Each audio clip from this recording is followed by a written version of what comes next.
नमस्कार। आवाज़ की दुनिया के दोस्तों, आपके लिए आप ही की तरह के बहुत से दोस्त ढूंढ कर लाए हैं हम इस हफ्ते।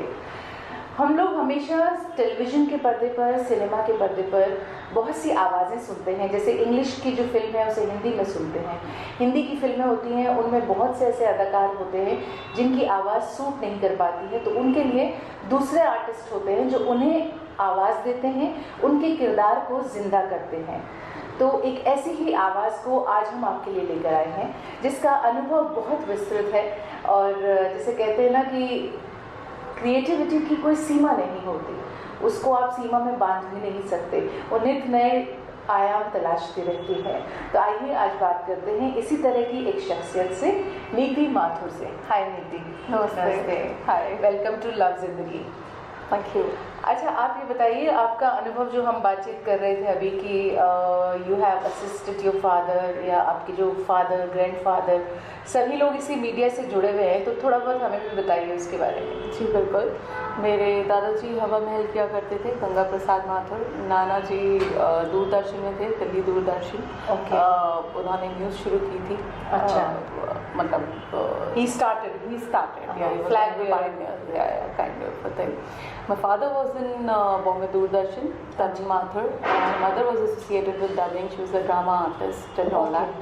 तो मेरी शुरुआत तो बचपन से ही हो गई थी। हाँ। और नींद पड़ गई इस चीज़ की। बिल्कुल। मुझे बोला जाता था अगर अच्छे मार्क्स लेके आई, अच्छा तुमने एग्ज़ाम में, अगर तुम अच्छे मार्क्स लेके आए एग्ज़ाम में और अच्छे नंबरों से पास हुई तो हम तुमसे डबिंग करवाएंगे, हम तुमसे एक्टिंग करवाएंगे, असिस्ट करवाएंगे। तो फ्री टाइम में हम वो किया करते थे। और मैं रेडियो वॉइस रह चुकी हूँ। अच्छा। तो रेडियो में हम लोग प्लेस लिखते थे और उस प्ले को हम लोग इनैक्ट करते थे। काफ़ी सारे प्लेस मेरे उनको अवार्ड्स मिले हैं। अच्छा। फिर करते करते पापा के सीरियल्स में हम लोग एक्टिंग करने लगे, डबिंग करने लगे। तो बचपन मतलब 4 साल की उम्र से ही इन सब चीज़ों में हम थे। और सबसे बड़ी बात यह है कि जब हम दिल्ली जाया करते थे नाना के पास, तो एक टेप रिकॉर्डर में आवाज़ भेजा करते थे अपने दादाजी को। मतलब लेटर पढ़ के भेजते थे कि आप अपना ध्यान रखना। तो समहाउ प्रैक्टिस वहीं से शुरू हो गई कि हमें पता भी नहीं था कि हम क्या कर रहे हैं, और वहीं पे इमोशंस और वॉइस मॉड्यूलेशन के दादाजी ध्यान रखना अपना, एज अ किड वो सब चीज़ें बोलना। तो वहाँ से करते करते करते जब मैं ग्रेजुएशन कर रही थी अपना एक्टिंग कोर्स किया मैंने। अच्छा। और एक्टिंग कोर्स के बाद पापा को असिस्ट किया रिश्ते ZTV के लिए हम करते थे। अच्छा। फिर मैंने अपना पोस्ट ग्रेजुएशन किया, तो उस समय एक्टिंग डायरेक्शन का टाइम नहीं मिलता था। तो मैंने ऑडिशन दिया एक सीरियल के लिए, कहीं तो होगा। अच्छा। जिसमें कशिश की आवाज़ के लिए मुझे चुना गया।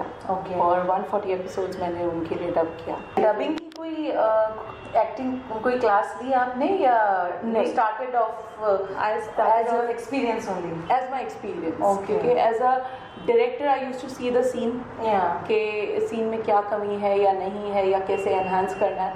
और एज अ एक्टर मैं उसे परफॉर्म करती थी। ओके। बाकी टेक्निकल चीज़ें होती थी, सिंग करना है, ये करना है, विच केम नेचुरली क्योंकि हम करते आ रहे थे। Right. तो हमें कभी ये नहीं लगा कि हम डबिंग कर रहे हैं। हम कभी मतलब कुछ अलग सा कर रहे हैं, या कुछ जैसे नॉर्मली बोलते हैं उन्हीं चीज़ों में हमने उस चीज़ को टाला। फिर मैंने फिल्म की दीवाने हुए पागल, रमी सिंह की आवाज़ मेरी है। अच्छा। तो उसके लिए फिर अवार्ड भी मिला मुझे।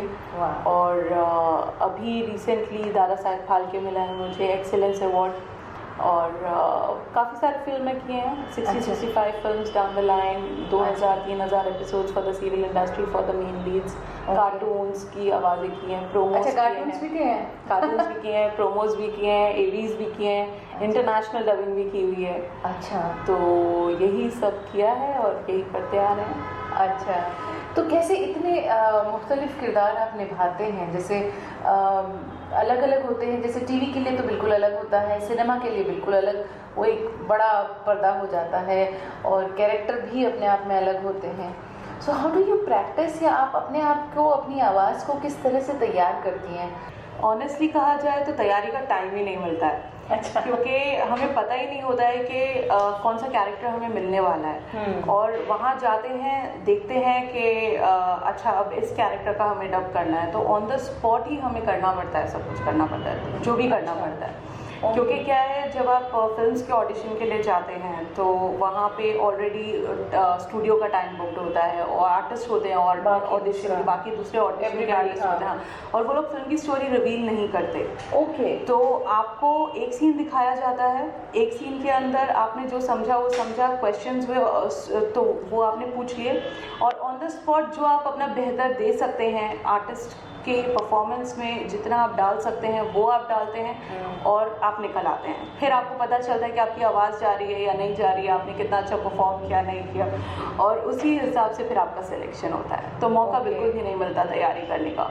और जितना स्पॉन्टेनियसली आप करते जाएं उतना बेहतरीन होता है। अगर आप तैयारी करके जाते हैं तो मैकेनिकल हो जाते हैं। So you have to be on your toes. मतलब हमेशा यही है कि अब, और डर लगा रहता है कि अब पता नहीं कि ये वाला सीन तो निकल गया, अब नेक्स्ट सीन हो पाएगा नहीं हो पाएगा, क्या सीन आ रहा है। तो इस तरह से हम डब करते हैं। अच्छा। एंड सबसे बड़ी बात ये फिल्मों में कि जब तक you don't feel the emotion तब तक इट इज़ वेरी डिफिकल्ट कि वो आप उतार पाएं, एनैक्ट कर पाएं। तो वो भी एक चैलेंज होता है। क्योंकि एक्टर्स को स्क्रिप्ट दी जाती है, 2-3 उनके याद फेस एक्सप्रेशंस होते हैं, फेस आपके पास सिर्फ आवाज़ होती है। बिल्कुल नहीं। और टाइम की बात जहाँ तक है, हमें टाइम भी नहीं मिलता क्योंकि एक्टर्स के वर्कशॉप होते हैं, उनको स्क्रिप्ट दी जाती है, वो लोग डायलॉग्स बाय हार्ट करते हैं और फिर वो सीन 2-3 बार शूट होता है, लाइंस वो लोग रिमेंबर करते हैं। तो हमारे साथ ऐसा नहीं होता, हमारे से एक्सपेक्ट किया जाता है, इतना इंसाफी है। लेकिन उसी में आप अगर बेहतरीन करो तभी आपको वो स्टेज मिलता है, तभी आपकी जरूरत माने जाते हो आप, तभी माने जाते हो, तभी आप कॉन्फिडेंस आ जाता है बिल्कुल वो कि उसको बुला लो वो कर लेगी। बिल्कुल वरना हमारी जरूरत ही ना पड़े। तो ये एक चीज होती है। मैं यही सोच रही थी कि मैं पूछने वाली थी आगे कि जो लोग आना चाहते हैं इस इंडस्ट्री में, या पर आपका तो क्या बहुत ही विस्तृत क्षेत्र है, आप तो सभी कुछ कर लेती हैं, लेकिन जो लोग इसमें डबिंग में और वॉइसिंग में आना चाहते हैं उनको क्या कहना चाहेंगी? व्हाट प्रिपरेशन, एक बेसिक प्रिपरेशन, क्योंकि कई बार क्या होता है कि एक मुगालता है कि आपकी आवाज़ अच्छी है तो आप तो बहुत अच्छे वॉइस ओवर आर्टिस्ट हो, लेकिन सिर्फ आवाज़ अच्छी होने से कुछ नहीं हो सकता। You need the expression, you have to understand the demand of the scene and then perform. तो उनके लिए आप क्या कहना चाहेंगी? मैं सिर्फ ये कहना चाहूँगी कि आवाज़ खाली आवाज़, उससे एक्चुअली कोई फ़र्क नहीं पड़ता। सबकी आवाज़ का अपना टेक्सचर होता है। और रिक्वायरमेंट भी अलग अलग आवाज़, रिक्वायरमेंट भी अलग अलग होती है। डिपेंड करता है कि कौन से कैरेक्टर पे आपकी आवाज़ की रिक्वायरमेंट है।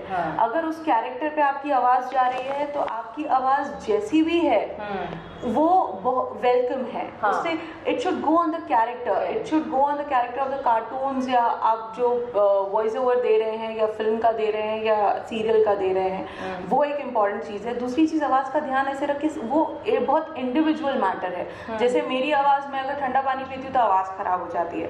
मैं अगर अचार खाती हूँ या मैं आइसक्रीम्स खाती हूँ या गोलगप्पे खाती हूँ तो मैं तरसती हूँ इन चीज़ों के लिए, लेकिन I avoid all that. Smoking, drinking मैं करती नहीं हूँ। तो उन सब चीज़ों से परे रखना, अपने गले को ठीक रखना, एक्सरसाइजेस करना, सांस की एक्सरसाइज करना, और एक्चुअल ज़िंदगी में थोड़ा सा धीरे बोलना, कम बोलना, ये चीज़ें मुझे सूट करती हैं। तो अगर ये चीज़ें मुझे सूट कर रही हैं, ज़रूरी नहीं है वो चीज़ें आप पे लागू हो। तो आपको अपने हिसाब से चीज़ों को ढूंढना पड़ेगा कि मुझ पे मतलब क्या सूट करता है मेरे ऊपर, मैं किन चीज़ों से अपने गले का ध्यान रख सकती हूँ और एक्टिव अपने आप को रख सकती हूँ। बिकॉज एक्टिव होना काम तो रोज का होता है। बिल्कुल। तो फिर you have to be very careful with your voice. Very careful with my voice. मैं खाने में क्या खा रही हूँ, मैं पानी आप जितना ज़्यादा पीते हैं, गर्म पानी आप जितना ज़्यादा पीते हैं उतना सूदिंग होता है गले के लिए। तो ये सारी चीज़ें हैं जिनका अगर आप ध्यान रखेंगे तो आपका गला आपका साथ देगा, और इस तरह से आपका बेसिक आपकी जो चीज़ें हैं वो उनमें आपको परेशानी नहीं आएगी। फिर रही जहाँ तक मॉड्यूलेशन की बात है तो दैट कम्स बाय प्रैक्टिस। जितना कोई आपको सिखा नहीं सकता, आपको बता सकते हैं टेक्निकली कि इस चीज़ पे स्ट्रेस दो, लेकिन वो स्ट्रेस आप ही को देना होगा। मतलब उस चीज़ पे आप स्ट्रेस कैसे देते हो उसके लिए पढ़ाई बहुत इंपॉर्टेंट है। लाइक न्यूज़पेपर्स आपने पढ़ा, डिफरेंट वेरिएशंस में पढ़ा, टोनेशन में पढ़ा, जो 9 रस होते हैं, मतलब इमोशंस जो होते हैं, उन्होंने आपने एक पैराग्राफ ले लिया, उन इमोशंस को इनैक्ट करके पढ़ा। कभी अभी टीवी पे आप कमर्शियल देख रहे हैं, आपने एक कमर्शियल की लाइन पकड़ ली, उसको डिफरेंट वेरिएशंस में बोला, तो ये सब चीज़ें प्रैक्टिस में आती हैं। इससे आप जब प्रैक्टिस करेंगे तो डेफिनेटली आपको बहुत फ़ायदा होगा। कभी कभी अपने आप लिखिए अपने लिए जो कैरेक्टर आपको लगता है कि भाई नहीं भाई मैं माँ का कैरेक्टर करूँगी तो मैं इतना सूट नहीं होगा, लेकिन मेरे पे एक यंग लड़की का कैरेक्टर जाता है क्योंकि मेरी आवाज़ उसको मैच करेगी। तो आपने 3-4 लाइनें लिख दी, उसको इनैक्ट किया, उसको परफॉर्म किया, उससे भी बहुत फ़ायदा होता है। मुझे लगता है जितनी गंभीरता से आप ले रही हैं अपने प्रोफेशन को, बहुत कम लोग लेते हैं, because they take it for granted. मतलब तभी एक्सप्रेशन आने में बहुत टाइम लगता है। बहुत गिने चुने लोग हैं जिनकी आवाज़ में बहुत अच्छा एक्सप्रेशन रहता है, और आपकी आवाज़ में ज़ाहिरी तौर पे वो रहेगा। See it is circumstantial. मेरे को मैं उन सर्कमस्टांसेस में बड़ी हुई तो वो मुझे उस चीज़ का फ़ायदा हुआ। प्लस हाँ, मैं जो भी चीज़ करती हूँ बहुत सीरियसली करती हूँ। अगर मैं डायरेक्शन कर रही हूँ या मैं राइटिंग कर रही हूँ या मैं प्रोडक्शन कर रही हूँ तो I don't take it for granted, because it's a gift जो मुझे लगता है। Work is worship. तो अगर मैं जो कर रही हूँ उस चीज़ को मैं बहुत ही लाइटली लूँगी तो मेरे लिए नुकसानदायक है। अगर आपको आगे बढ़ना है तो आप अपना सबसे बड़ा कंपटीशन होते हो, कोई और नहीं। आपने एक प्रोजेक्ट में अच्छा किया तो दूसरे प्रोजेक्ट में आपको उससे बेहतर देना है, या उतना तो देना ही है जितना उस प्रोजेक्ट की डिमांड है। अगर मैं अपने आप से चीट करने लगूंगी तो मैं कहाँ जाऊंगी। अच्छा, tell me what is your is there any dream project that since you are into writing, direction, acting, dubbing, voicing, everything, any dream project that you think कि मैं ही करना चाहती हूँ? बचपन से डबिंग करने के बाद मुझे तो लगता है कि मैंने अपना ड्रीम जी लिया है। देव साहब के साथ काम किया है, अर्जुन रामपाल के साथ काम किया है, सारी बड़ी हस्तियों के साथ काम किया है, अनंत महादेवन, मोहित सूरी और आशुतोष गोवारिकर, इन सब के साथ। तो बाहुबली 1 में मेरी आवाज़ थी देवसेना की। अच्छा। तो मैंने अपना ड्रीम ऑलरेडी जी लिया है। अच्छा। और जी रही हूँ, जी लिया है। तो अब अच्छा लगता है, लेकिन वो जो शुरू का एक्साइटमेंट होता था, अरे मैं इसके साथ काम कर रही हूँ, वो सब खत्म हो गया है। तो वो ये ड्रीम ही है। इतना अच्छा करियर जो लाइफ मुझे मिली है, इससे बड़ी अचीवमेंट मुझे नहीं लगता कि इस फील्ड में मैं हो पाएगी। मतलब मैंने सभी कुछ किया, आर्जिंग भी की हुई है और एक्टिंग वॉइस के थ्रू मैंने हर एक तरह के प्रोजेक्ट्स में की हुई है। चैनल वॉइस भी रह चुकी हूँ। मतलब डबिंग में जो आप कह सकते हैं जो चीज़ें होती हैं वो सब मैंने की, तमाम। तो ये ड्रीम ही मैंने अपना जिया है कि इस लेवल पे। विश यू कि आप जिस तरह से अभी तक काम करती आई हैं, एंड आई एम श्योर सुनने वाले जो नए आने वाले डबिंग आर्टिस्ट होंगे, they will be inspired by what you all have been doing and the way you are doing. Thank you so I must appreciate आपका जो काम करने का तरीका है, मुझे बहुत अच्छा लगा, और शायद इसीलिए आप सफलता की सोपान चढ़ती जा रही हैं। Thank you so much for joining us. You are most welcome and it was a pleasure being here. Thank you for calling me. Thank you. अगर आपको हमारा वीडियो पसंद आया है तो आप हमारे YouTube चैनल को सब्सक्राइब करना न भूलें।